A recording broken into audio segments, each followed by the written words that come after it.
So in this video, we talk about converting between bases.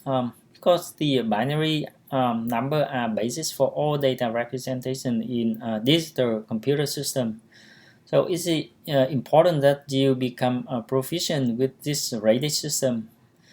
Also, draw knowledge of the binary numbering system when enable you to understand the operation of all computer components as well as the design of the instructions set architecture later on.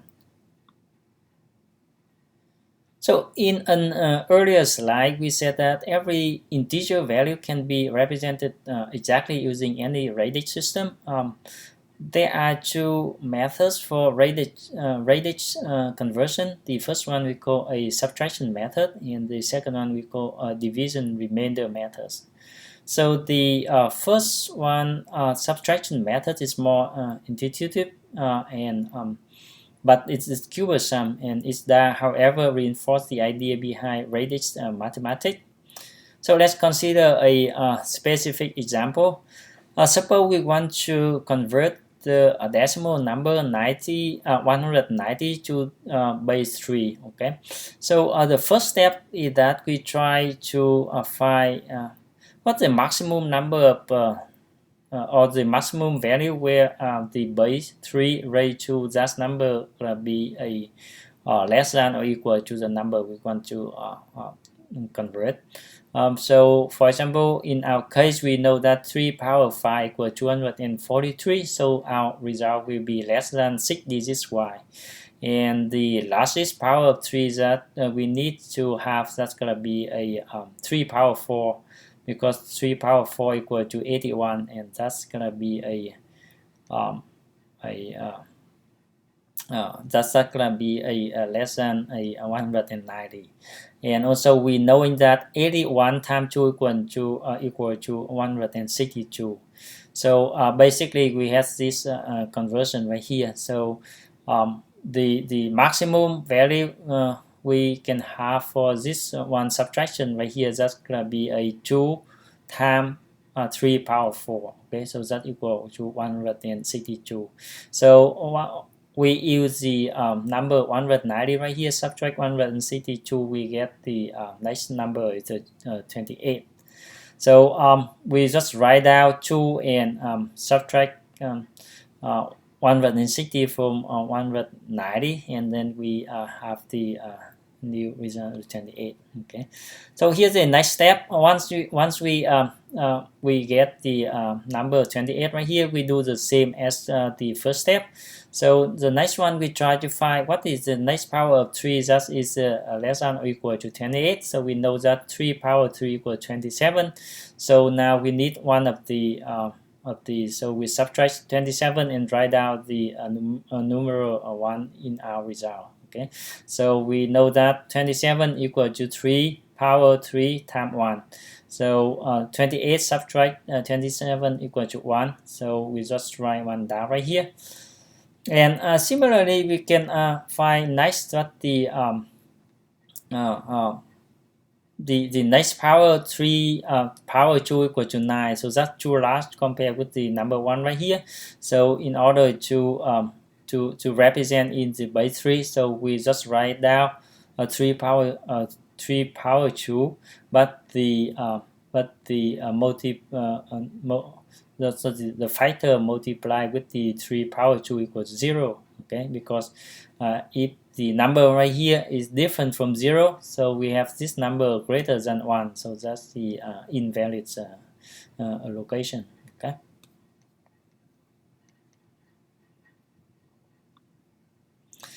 So we also do the next step. We skip to the next power, so we can see that 3 power 1 equals to 3. So 3 is so too large compared with the value of 1 we have right now. So in order to represent it, we just write down that the index or the factor that adjust location equal to 0. So this one we can represent by a 3 power 1 times 0. And we subtract 1 from this one, we get 1 again. And the last power of 3, that's the 3 power 0, that's equal to 1. So our last choice is equal to 3 power 1 times 1. Okay, so we can we now have the 1 subtract 1 equals 0, so we're gonna stop now in reading the representation of 190 in base 3. So basically we're gonna read from the top to the bottom. Okay, so we can see that 190 in base 10 can be represented by 2 1 0 0 1 in base 3. So that's a way we transform or convert between base 10 to base 3. So another method, as we discussed before, that's converting integer from a decimal to some other radix use the methods of division. So this method is mechanical and easy compared with the subtraction method we just described. So the division employ the idea that successive division by a base is equivalent to successive subtraction by power of the base. Let's use the division remainder methods to convert 190 in decimal to the base 3. So in this method, basically the first step is that we take the number that we wish to convert and divide it by the radix in which we want to express our result. Okay, so basically we get the 190. That's the base we want to express our result. So we have the 190 divided by 3. So we have the 19 divided by 3, we get 6. And we have 1, this means 10 divided by 3, we get 3. And the remainder is equal to 1. Okay, so we have the result, and the remainder we just put right here. So we record the quotation and we move to the next step. So the next step is gonna be carried out the same way as we did in the first step. So we take 63 divided by the base right here, that's the 3. And we get 6 divided by 3, we get 2, and 3 divided by 3, we get 1. So we have the quotation is 21, write down right here, and the remainder equal to 0. So we write down below the first remainder 1 right here. So we keep doing that. So with the 21, we just divided by 3, and we get 7, and the remainder 0 we write down here. 7 divided by 3, we get 2, and the remainder equal to 1 we write down right here.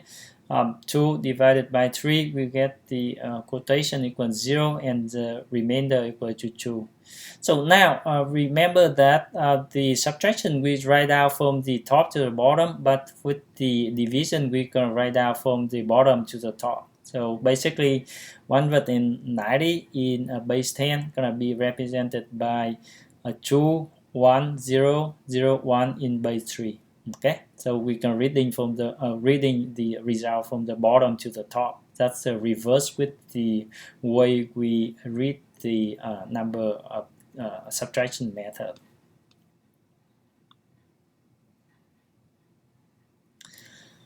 So the next question we want to ask is that the fractional value can be approximated in all base systems. Unlike in integer values, the fraction do not necessarily have the exact representation under all radixes. For example, the quantity of 1/2 is exactly representable in the binary and the decimal system, but it's not for the ternary, that's the base 3 of numbering system.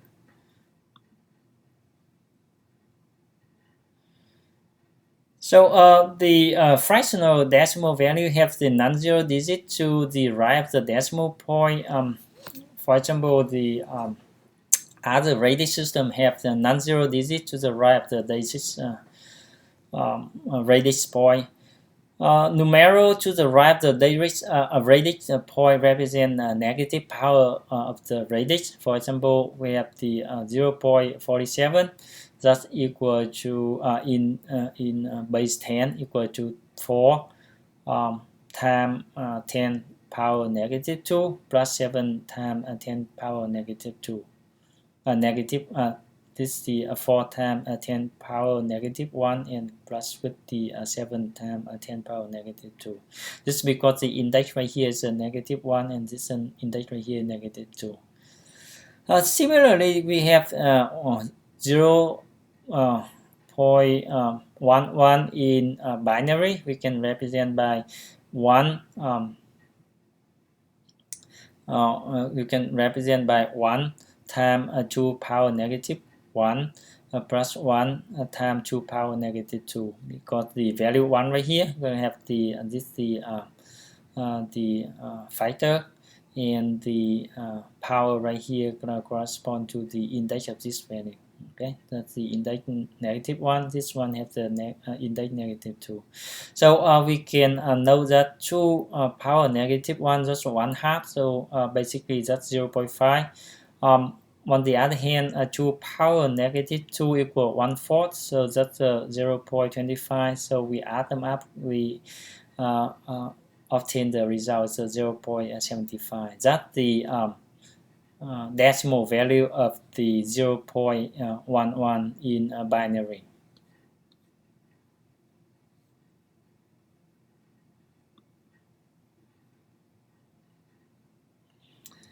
So as with the whole number conversion, we can use either two methods, subtraction methods or an easy multiplication methods.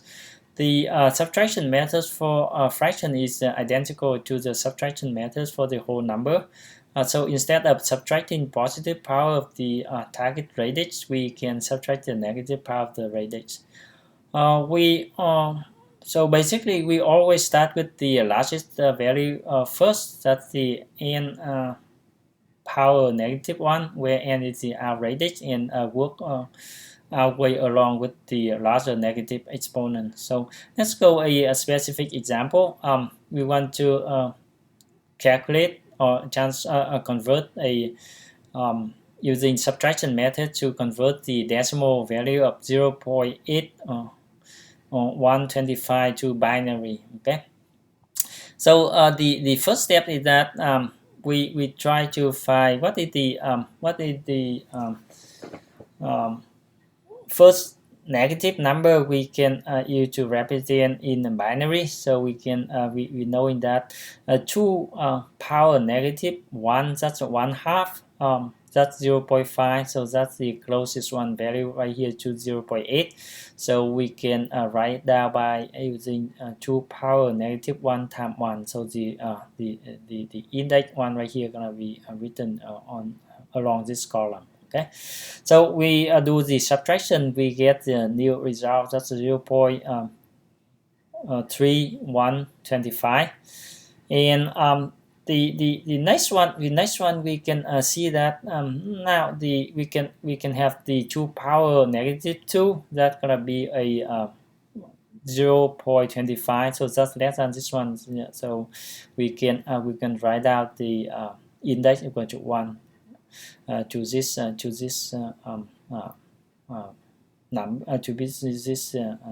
index. So 0.3125 subtract 0.25, we get the next one is 0.0625, and the next index compared with this one's gonna be a negative 3. But we know in that negative 3 is greater than a 0.0625, so we need to have that index equal to 0. Okay, so this one subtract 0, we have the same value, and now we move to the next index. So that's the negative 4. So we know in that 2 power negative 4 equal to 0.0625. So the subtraction equal to 0, and now we can write down the index for this position equal to 1. So when the result equal to 0, we can stop our calculation, and we can knowing that the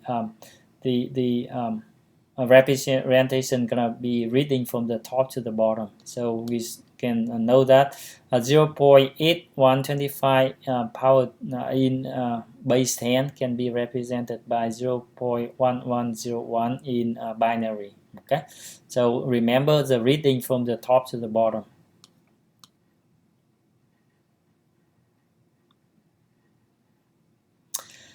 Now, in order to transform the to convert the decimal value of 0.8125 to binary, we also can use the multiplication method as well.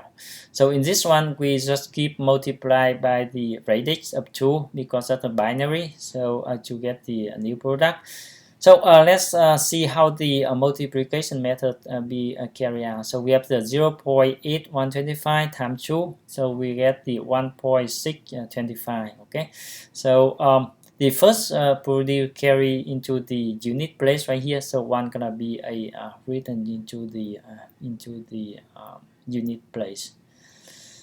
So now we take the 1 out and also the remaining, that's the 0.25 gonna time with 2, so we have the result gonna be 1.25, so 1 gonna be taken out as well and gonna be put into the unit place, and the remaining, that's the 25 right here, gonna be used to time 2, so we have the 0.5, and keep doing like that. We can see that 0.5 times 2, now we have equal to 1, so the remaining, we take 1 out, that's equal to 0, so we're gonna stop the transformation. Now in order to write down in this method, we are also reading from the top to the bottom. So basically 0.8125 in base 10 can be represented by 0.1101 in binary. Okay, so this methods can be applied to any base, so just using the same methods. So for example, with the base 4, instead of multiply by 2, we're gonna multiply by 4. Okay, and then we take the unit part out and we do all exactly the same.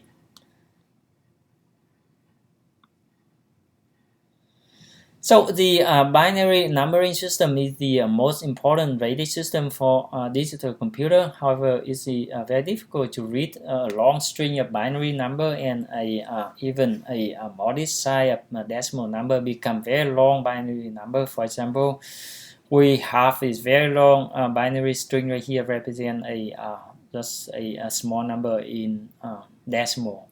So for the compactness and ease of reading, binary values are usually expressed using the hexadecimal or base 16 numbering system. In the next slide, we're going to show how to represent binary in hexadecimal